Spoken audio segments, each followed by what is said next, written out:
क्या हो अगर मैं आपसे कहूँ कि ड्रीम्स वो नहीं होते जो आप सोते वक्त देखते हो। ड्रीम्स वो होते हैं जिसमें आप अपने किसी दूसरे वर्जन को किसी दूसरे ही यूनिवर्स या फिर मैं कहूँ किसी दूसरे डायमेंशन में देखते हो।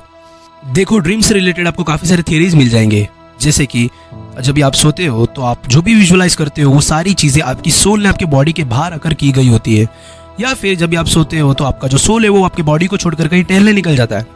तो ऐसे कई सारी थियरीज है, बट सबसे इंटरेस्टिंग और सबसे फैसिनेटिंग थियरी पर मैं आऊँ तो वो है is dreams are the glimpse of parallel universes.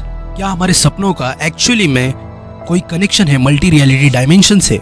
क्यों हम जो भी सपने देखते हैं वो हमें इतने ज़्यादा रियल लगते हैं, ऐसा लगता है कि वो एक्चुअल में कहीं पर हो रहा है, बट जब हम उठ जाते हैं तो ऐसा लगता है कि वो सिर्फ एक सपना था और उसके बारे में हमें बाद में कुछ याद भी नहीं रहता। कि आप जो भी अपने सपने में देखते हो वो आपके ही किसी सेल्फ वर्जन का या फिर मैं कहूँ आपके जैसे ही किसी डिफरेंट आइडेंटिटी का दूसरा यूनिवर्स हो। सिंपल भाषा में यहाँ पर मैं बात कर रहा हूँ मल्टीवर्स की, यानी पैरेलल यूनिवर्सेस। तो चलिए जानते हैं इस थ्योरी के बारे में, क्या ये थ्योरी सच है या फिर ये सिर्फ एक साइंस फिक्शन है। तो चलो डिटेल में बात करते हैं इसके बारे में और जानने की कोशिश करते हैं कि कितनी सच्चाई है इस थ्योरी में। तो वीडियो काफ़ी ज़्यादा इंटरेस्टिंग और इन्फॉर्मेटिव होने वाली है, तो वीडियो को लास्ट तक जरूर देखना और चैनल पर नए हो तो चैनल को सब्सक्राइब जरूर करना। तो चलो बिना टाइम वेस्ट करिए शुरू। थ्योरी को हम लोग 3 एस्पेक्ट्स में समझने की कोशिश करेंगे। नंबर 1, साइंटिस्ट इसके बारे में क्या कहते हैं। नंबर 2, वैदिक एस्ट्रोलॉजीज का क्या कहना है इस थ्योरी के बारे में। और नंबर 3, हम हमारे हिंदू स्क्रिप्चर्स का क्या कहना है इस थ्योरी के बारे में। तो चलिए फटाफट से जान लेते हैं। तो जहाँ पर बात करें पहले एस्पेक्ट की यानी साइंटिस्टों के बारे में, तो बेसिकली साइंटिस्ट ये मानते हैं कि ड्रीम्स बेसिकली एक स्टेट ऑफ कॉन्शियसनेस है जो सेंसरी, कॉग्निटिव और इमोशनल ऑकरेंसेस को इन्वॉल्व करती है ड्यूरिंग स्लीप। और तो और साइंटिस्टों के पास फिलहाल तो कोई भी साइंटिफिक एविडेंस नहीं है जो ये बात को सपोर्ट करे कि हमारे ड्रीम्स का एक्चुअल में डायरेक्ट कनेक्शन है मल्टीवर्स और दूसरे डायमेंशन से। ये सब बेसिकली एक साइंस फिक्शन थियरी है दोस्तों, जो बहुत सारे साइंस फिक्शन मूवीज में दिखाई गई है। For example DC, Marvel, everything everywhere all at once, the one etcetera और बहुत सारे मूवीज़ में। बट ये सब एक्चुअल में एग्जिस्ट ही नहीं करता है दोस्तों, और ना ही साइंटिस्टों के पास इसके खिलाफ कोई प्रूफ है, और ना ही साइंटिस्टों के पास एक पर्टिकुलर साइंटिफिक मेथड है जिसके ऊपर वो रिसर्च कर सके और हमारे ड्रीम्स और कॉन्शियसनेस को कैलकुलेट करके ये पता लगा सके कि हमारे ड्रीम्स का एक्चुअल में कोई कनेक्शन या संबंध है कि नहीं मल्टीवर्स से। बस यही है कि साइंटिस्ट इसे एक थियरी समझते हैं और इस पे कंटिन्यूसली रिसर्चेस और थियरीज बनाते रहते हैं, जो साइंटिस्टों को पसंद भी है। But yes, research keeps going guys. हमें आज नहीं तो कल इसके ऊपर एक क्लियर प्रूफ एविडेंस तो मिल ही जाएगा। बट कुछ साइंटिस्ट ये भी बिलीव करते हैं कि पैरेलल यूनिवर्सेस एग्जिस्ट करता होगा, बट हम उसे देख नहीं पा रहे होंगे, क्योंकि वी नो यूनिवर्स हर पल एक्सपांड कर रहा है faster than the speed of light, और इसी चीज की वजह से हम ह्यूमंस कभी भी यूनिवर्स के एज तक पहुंच नहीं पाएंगे। पहुंचना तो दूर, हम उसे देख भी नहीं सकते। और यही एक मेन रीजन है जिसके वजह से हम कभी भी दूसरे यूनिवर्स के एज तक पहुंच नहीं सकते, या फिर मैं कहूँ देख भी नहीं सकते।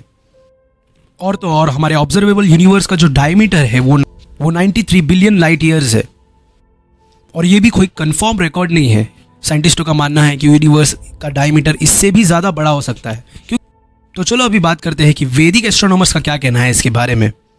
तो बेसिकली उनका यही कहना है कि ड्रीम्स में हम जो भी देखते हैं वो बेसिकली एक सिग्नल होता है जो यूनिवर्स हमें डायरेक्टली सेंड करता है सबकॉन्शियस माइंड को, according to the challenges we are facing, और जो भी प्रिकॉशंस हमें लाइफ में लेने चाहिए। और ये भी कहा गया है कि ये सब ड्रीम्स आपको यूनिवर्स आपके कर्म के थ्रू बताया जाता है और एक कॉस्मिक एनर्जी और सिग्नल्स भेजता है आपके सबकॉन्शियस माइंड को। सो ये तो कहना था वैदिक एस्ट्रोनॉमर्स का। तो वैदिक एस्ट्रोनॉमर्स का भी यही कहना है कि ड्रीम्स का एक्चुअल कनेक्शन तो नहीं होता मल्टीवर्स से, बट हाँ हमारे यूनिवर्स से तो होता है। तो चलो अभी बात करते हैं हमारे हिंदू स्क्रिप्चर्स के बारे में, जिसमें ऑलरेडी मल्टीवर्स के बारे में मेंशन किया गया है, और वो भी तब से जब से नासा को ये भी नहीं पता था कि मल्टीवर्स नामक चीज़ होती है।